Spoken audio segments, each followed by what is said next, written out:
Historyang kahadlukan. Bisaya Horror Stories.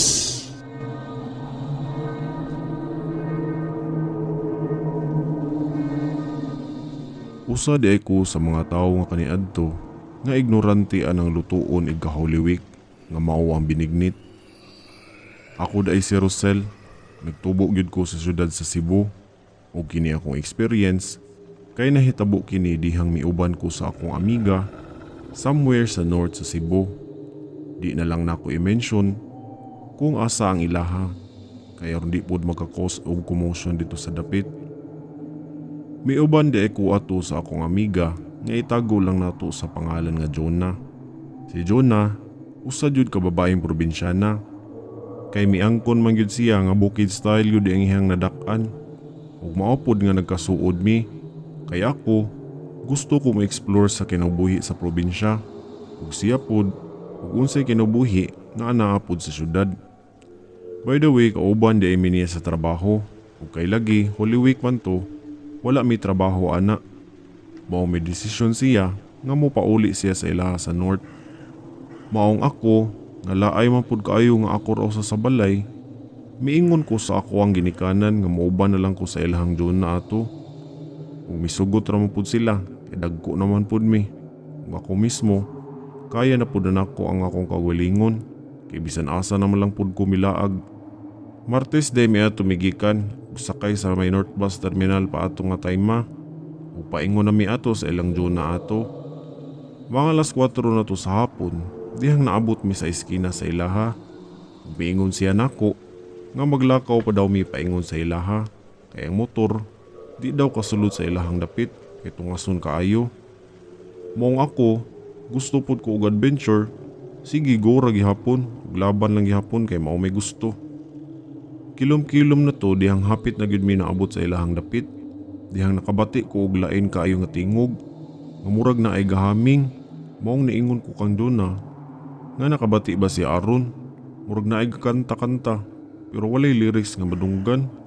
Miingon siya nga ayaw na lang daw kuno og pansina. Misiga akong mata ug nanglimbawt akong balhibo ato. Kay wa ko ka-gets ug unsay gipasabot ni Jonah sa ako. Dihang mi padayon mi og lakaw, nadunggan ako ang tingog gikan sa usa ka balay. Murag payag man to.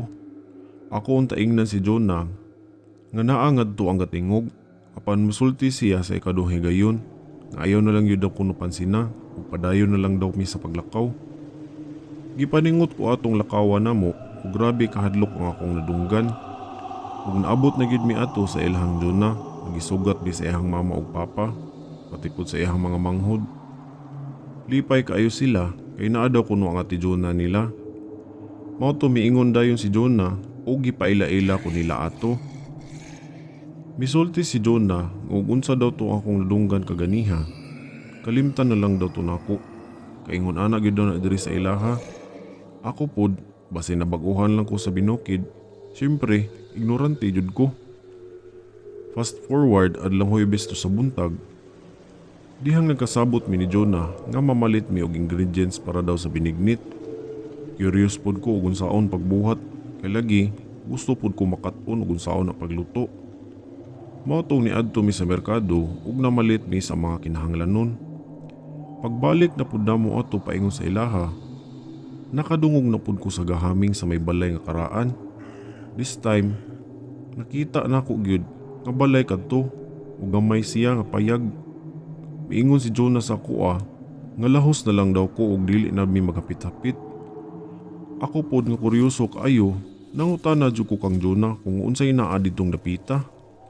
Basta, mauna iyang gisulti sa ako. Fast forward na pod, Biyernes Santo na to dihang miingon ang mama ni Jonah nga mangaut daw mi og gabi ug hasta kamuti kay kuwang man ang ingredients nga napalit. Sa kadaghan nganong ang gabi ug ang kamuti pa daw ang wala. Natuo po daw si Jonah nga ang naa na ang gabi ug giandam na kini hasta ang kamuti.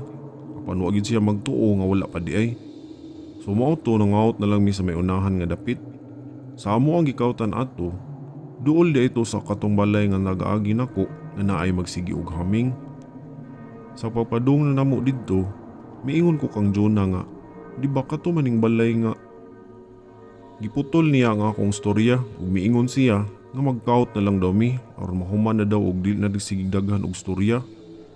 Mao to, wala na lang yun ko magtingog ug nagkalingaw lang yun ko og gunit sa bulo nga gigamit pag-ukay sa yuta.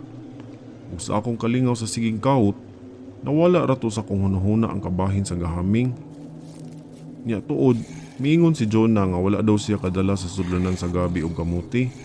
Maong niingon siya nga bilin lang sa daw ko kay magkuha siya.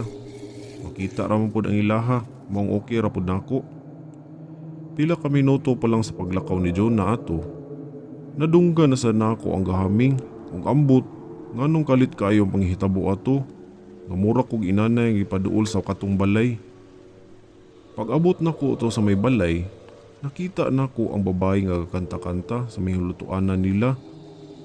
Ug dito nako nakita ang usa ka edad-edaran nga babaye. Taas siya og buhok ug nangayo kog katahuran kaniya. Mitawag ko sa maong babaye ug milingi siya ug mipahiyom siya diri kanako. Sa akong tan-aw, nahialom si ate sa may kilay, niabuutan kaayo siya og panagway. Sakto kaayo nakakita ko sa lamisa. Familiar jud kaayo ang naa didto. Paminaw nako, magbinignit pod si ate kay naa may mga sagol para binignitonon. Mao tong nagkaistoryahan na ni ate ato ug nawala gyud sa akong hunahuna ang kabahin sa ilang Jonah ug katong nangaot mi og gabi kay nalingaw jud ko sa mga gipakita ni ate sa akoa. Mistorya siya kung unsaon pagluto og binignit rin ako ug gipakita niya sa akoa ug unsay unahon og lunod ug unsa pad ang proseso sa pagluto gyud. Ako pod nga ignorante kaayo, desidido jud ko nga makat-on. Humandayon ato, gusto na unta ko nga mutilaw sa giluto ni ate. Apan mi-smile na sad siya nako nga nagtan-aw. Miingon pa ko nga, luto na ni te. Miyango ra siya. Tantong ako na untang tilawan ang giluto nga binignit ug nangutana ko sa pangalan ni ate. Kalit lang mituyog ang ako ang pananaw ug nibalik ko sa lugar kung asa ko nagkaot pagkaganiha sa kamuti o gabi. Gitutukan ko ni Jonah ug naunsa daw ko. Nga as in paspas kayong panghitabo. Nahibulong daw si Jonah nako nganong lawom daw kayo ko og ipanghuna-huna ug nganong gasigi daw ko og tutok sa gabi. Miingon ko niya nga si ate nga taga diha nagpakita nako. Gidala ko niya sa ilaha. Dali-dali si Jonah nga nagsuod sa mga nakaut na mga kamuti ug nahibong ko ato niya ug iya kong gibita dayon. Giingnan ko niya nga magdali daw mi og pauli. Nangutana ko og gano pero wala siya mutubag. Naglakaw mi nga walay tingganay pauli dito sa ilaha. Pag abot na mo ato sa ilaha, nagkastoryahan na mi og misaysay ko sa iyaha nga nagkakita mi atong babae nga naibalay diya sa may unahan. Miingon pa ko kang Jonah nga gitudluan ko og binignit atong maong babay ug miingon pa ko niyag balik nga ako nalay luto kay og naha ko'y sayop koreksyon na lang ko og sultihan unta ko niya og unsa manggali.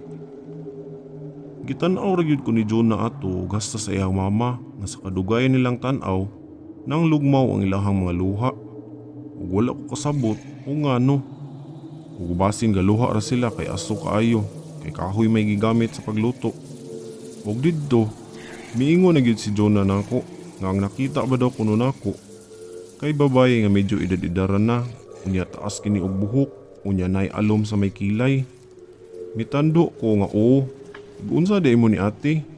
Miingon siya nga si Tia Linda kadto.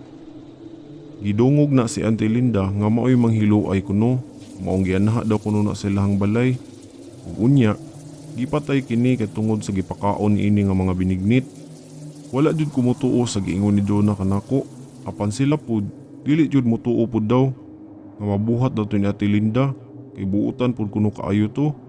Samtang nagstoryahan na ipami ato, gasigi di ko og luto pud sa binignit nga gitudlo ni Ate Linda kanako. Ug dihang pagtilaw na nila, wa gyud daw kuno masayop sa timpla ug sa galamion sa ako ang nabuhat. Kang Auntie Linda gyud daw kuno to nga timpla ug maayo daw kuno kay pagkabuhat. Sukad ato, nakamao na ko nga muluto sa binignit ug silang Jonah nakakuha na po daw sa timpla gyud ni Ate Linda nga dugay na daw kuno kayo to nilang gipangita. Wala man pud hinuon ko unsaan ni Ate Linda. Ug dako na kong pasalamat nga wala ra pud ko unsahan ni Ate Linda. Tuod, gitudluan pa gyud kahinon ko niya unsaon pagluto sa mao nga binignit. Ug diri na lang kutob ug daghang salamat istoryang kahadlukan sa pagpaminaw. More power sa inyong YouTube channel. Daghang salamat.